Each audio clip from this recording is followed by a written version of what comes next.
We are going to be the kids that you read about in textbooks.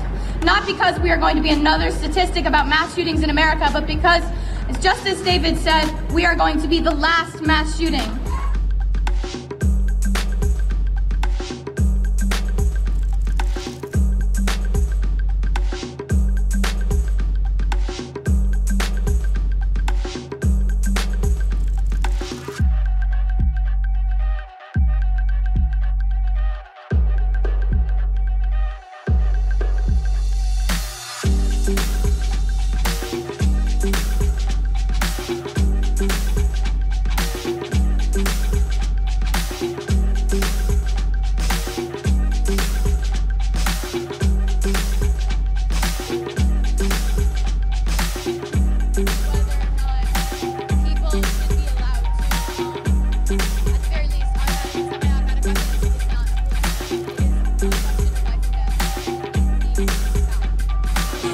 Every politician who is taking donations from the NRA, shame on you.